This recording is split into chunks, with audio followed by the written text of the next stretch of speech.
Golden rule. Golden rule को modifying rule भी कहते हैं। एक एग्जांपल से समझते हैं। मान लीजिए यह एक सोने का बिस्किट है, गोल्ड का बिस्किट है। यदि इस बिस्किट को इस उंगली में पहनाएंगे तो यह फिट नहीं आएगा। तो हमें क्या करना होगा, इस सोने के बिस्किट को मॉडिफाई करना होगा एक रिंग की फॉर्म में, जिससे कि यह रिंग इस उंगली में फिट आ जाए। उसी प्रकार यदि किसी एक्ट, किसी स्टैट्यूट, किसी कानून के अंदर कोई वर्ड है, यदि हम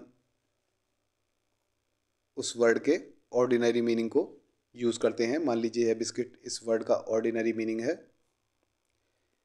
तो हम किसी वर्ड के ऑर्डिनरी मीनिंग को यूज़ करने पर यह पाते हैं कि वह लॉजिकल नहीं है,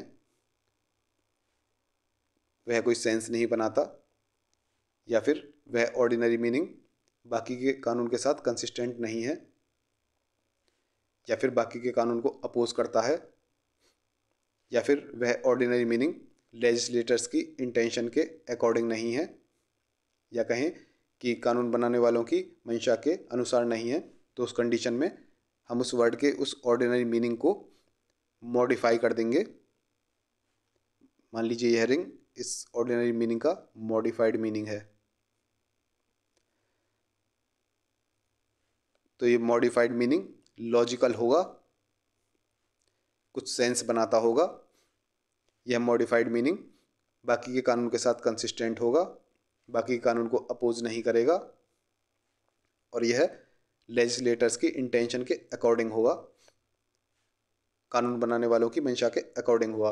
यानी कि गोल्डन रूल में क्या होता है, किसी वर्ड के ऑर्डिनरी मीनिंग को यूज़ करने पर यदि कोई लॉजिक नहीं बनता, कोई सेंस नहीं बनता, वह बाकी कानून के साथ कंसिस्टेंट नहीं है, अपोज करता है, या फिर लेजिस्लेटर्स की इंटेंशन के अकॉर्डिंग नहीं है, उस कंडीशन में उस ऑर्डिनरी मीनिंग को मॉडिफाई कर दिया जाता है, जिससे कि कोई लॉजिक बने, कोई सेंस बने, वह बाकी के कानून को अपोज ना करे, बाकी के कानून के साथ कंसिस्टेंट रहे और लेजिस्लेटर्स की इंटेंशन के अकॉर्डिंग रहे।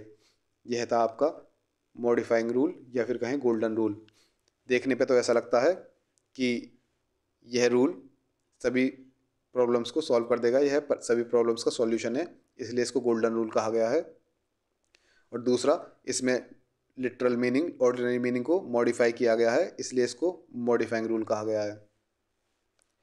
इस रूल को अप्लाई करने के दो तरीके हैं। एक है ब्रॉड अप्रोच, चौड़ा अप्रोच, एक है नैरो अप्रोच, पतला अप्रोच। ब्रॉड अप्रोच कब यूज़ होता है, जब किसी वर्ड का केवल एक ही लिटरल मीनिंग हो, केवल एक ही ऑर्डिनरी मीनिंग हो, और इस ऑर्डिनरी मीनिंग को यूज़ करने पर एब्सर्ड रिजल्ट आते हो, एब्सर्डिटी क्रिएट होती हो, मतलब कि यह ऑर्डिनरी मीनिंग जो है कोई लॉजिक नहीं बनाता हो, इलॉजिकल हो, नॉनसेंसिकल हो, कोई सेंस नहीं बनाता हो, तो उस कंडीशन में इस ऑर्डिनरी मीनिंग को मॉडिफाई कर दिया जाएगा, जिससे कि कोई लॉजिक बने, कोई सेंस बने, एब्सर्डिटी अवॉइड हो सके। नैरो अप्रोच कब यूज़ होता है, पतला अप्रोच, जब किसी वर्ड के एक से ज़्यादा लिटरल मीनिंग हो। मान लीजिए इस किसी वर्ड के दो लिटरल मीनिंग है, M1 M2, और उनमें से केवल एक ही ऐसा मीनिंग हो जिसको यूज़ करने पर कोई लॉजिक बनता हो, कोई सेंस बनता हो, तो केवल उसी को यूज़ किया जाएगा। जिससे कोई लॉजिक बनता हो, कोई सेंस बनता हो, जिससे कोई लॉजिक नहीं बनता, कोई सेंस नहीं बनता, उसको अवॉइड कर दिया जाएगा, डिस्कार्ड कर दिया जाएगा। यह था आपका नैरो अप्रोच, पतला अप्रोच। एग्जाम्पल से समझते हैं। यदि कोई कानून है जिसमें लैंडलेस पर्सन्स को ज़मीन दी जा रही है, जो व्यक्ति एग्रीकल्चर से रिलेटेड हैं, जो खेती करते हैं, यानी कि लैंडलेस पर्सन, जिन लोगों के पास भूमि नहीं है, ऐसे व्यक्तियों को भूमि दी जा रही है। तो इस केस में पर्सन का लिटरल मीनिंग बिजनेसमैन भी हो सकता है, कोई पर्सन लेबरर भी हो सकता है, लेकिन यहाँ पर देख रहे हैं जो व्यक्ति एग्रीकल्चर से रिलेटेड हैं केवल उन्हीं को दी जा रही है। तो यहाँ पर एग्रीकल्चर से रिलेटेड लेबरर होते हैं जो खेतों पर काम करते हैं, ना कि बिजनेसमैन।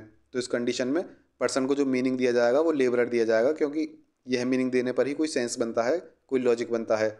यदि बिजनेसमैन वर्ड दिया जाएगा तो इससे कोई सेंस नहीं बनता, कोई लॉजिक नहीं बनता, बिजनेसमैन एग्रीकल्चर से रिलेटेड नहीं होते, इसलिए बिजनेसमैन को डिस्कार्ड कर दिया जाएगा। थ्योरी देख लेते हैं।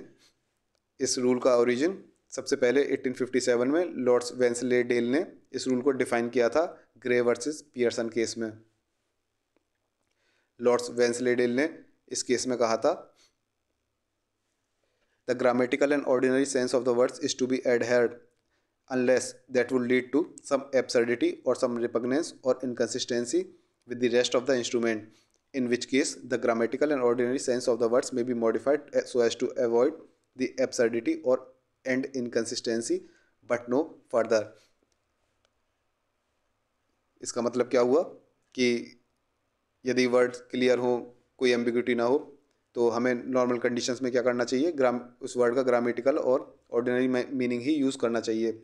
लेकिन ग्रामेटिकल और ऑर्डिनरी मीनिंग यूज़ करने पर कोई एब्सर्डिटी क्रिएट होती है, मतलब कि वह मीनिंग इलॉजिकल है, कोई सेंस नहीं बनाता, नॉनसेंसिकल है, या फिर कहें वह रिपग्नेंट है और इनकंसिस्टेंट है रेस्ट ऑफ द इंस्ट्रूमेंट, मतलब कि वह बाकी के कानून को, बाकी के इंस्ट्रूमेंट को अपोज करता हो. रिपग्नेंस का मतलब अपोज करना हुआ, और वह इनकंसिस्टेंट हो बाकी कानून के साथ. तो इस कंडीशन में क्या करेंगे, उस ग्रामेटिकल और ऑर्डिनरी मीनिंग को मॉडिफाई कर दिया जाएगा जिससे कि एब्सर्डिटी अवॉइड हो सके. एब्सर्डिटी अवॉइड हो सके मतलब कि वह लॉजिकल सेंस दे, और दूसरा इनकंसिस्टेंसी अवॉइड हो सके, मतलब कि वह बाकी के कानून के साथ कंसिस्टेंट हो सके. बट नो फर्दर, लेकिन इससे ज़्यादा नहीं, केवल इतना ही मॉडिफाई करना जिससे कि एब्सर्डिटी और इनकंसिस्टेंसी अवॉइड हो सके. ये नहीं कि इतना ज़्यादा मॉडिफाई कर दिया कि उसका मीनिंग बिल्कुल ही चेंज हो गया. जितनी ज़रूरत है केवल उतना ही करो. इस कानून का इस रूल का नाजायज़ फ़ायदा मत उठाओ. इन सिंपल वर्ड्स, आसान भाषा में कहें, At first, the words should be given their ordinary and natural meaning. If this leads to absurdity or ambiguity or inconsistency with the intention of legislature, then the meaning of the words may be modified to remove the absurdity, ambiguity or inconsistency. सबसे पहले हमें किसी word के ordinary और natural meaning use करना चाहिए, लेकिन यदि ऑर्डिनरी और नेचुरल मीनिंग यूज़ करने पर एब्सर्डिटी क्रिएट होती है, यानी कि कोई लॉजिक नहीं बनता, कोई सेंस नहीं बनता, या फिर एम्बिग्यूटी, या फिर वह इनकंसिस्टेंट है, कानून बनाने वालों की मंशा के साथ कंसिस्टेंट नहीं है, कानून के साथ कंसिस्टेंट नहीं है वह मीनिंग, तो उस कंडीशन में उस ऑर्डिनरी और नेचुरल मीनिंग को मॉडिफाई कर दिया जाएगा जिससे कि एब्सर्डिटी, एम्बिग्यूटी और इनकंसिस्टेंसी रिमूव हो सके. इसको गोल्डन रूल इसलिए कहते हैं क्योंकि देखने पे तो ऐसा लगता है यह रूल सभी प्रॉब्लम्स को सॉल्व कर देगा. इसको मॉडिफाइंग रूल इसलिए कहते हैं क्योंकि यहाँ पर लिटरल मीनिंग जो होता है, ऑर्डिनरी मीनिंग, उसको मॉडिफाई किया जाता है कुछ एक्सटेंट तक. तरीके देख लिए हमने. Ways to apply golden rule, क्या किस किस तरीके से इसको अप्लाई किया जा सकता है. एक हमने नैरो अप्रोच देख लिया. व्हेन वर्ड्स और phrases are capable of more than one literal meaning, this allows the जजेस to apply the meaning that avoids absurdity. जब वर्ड्स और फ्रेजेस के एक से ज़्यादा लिटरल मीनिंग होते हैं, तो जो मीनिंग एब्सर्डिटी को अवॉइड करता हो, यानी कि जो मीनिंग लॉजिक बनाता हो, कुछ सेंस देता हो, केवल उसी मीनिंग को यूज़ किया जाएगा, उसी मीनिंग को जजेस अप्लाई करेंगे.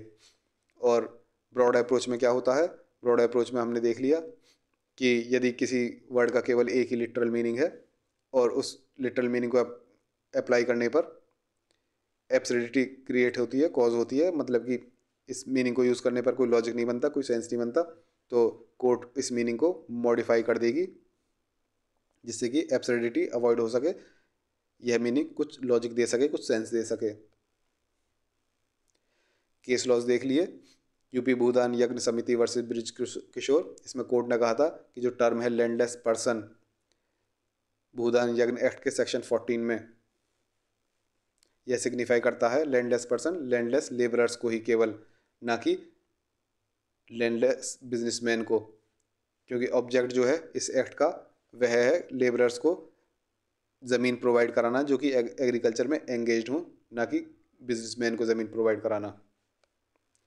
एडवांटेजेस गोल्डन रूल के, इट अलाउज जजेस to choose the most sensible meaning when there are more than one meaning of the word. जब एक से ज़्यादा मीनिंग हो वर्ड्स के, उस कंडीशन में जजेस को अलाउ करता है कि वह सबसे सेंसिबल, सबसे लॉजिकल मीनिंग को चूज कर सके. When there is a problem using the literal meaning, there it provides an escape route. जब लिटरल मीनिंग को यूज़ करने पर, लिटरल रूल को यूज़ करने पर, ऑर्डिनरी मीनिंग को यूज़ करने पर प्रॉब्लम क्रिएट होती है, तो वहाँ पर ये एक एस्केप रूट प्रोवाइड कराता है, एक बचाव का रास्ता प्रोवाइड कराता है. It provides reasonable decisions where literal rule would lead to absurd decision.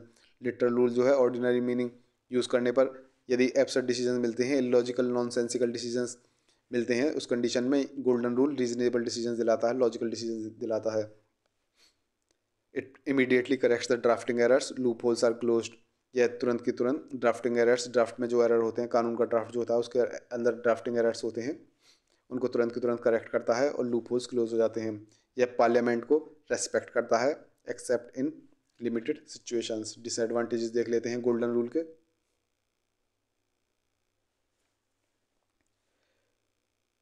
There are no real guidelines as to where it can be use.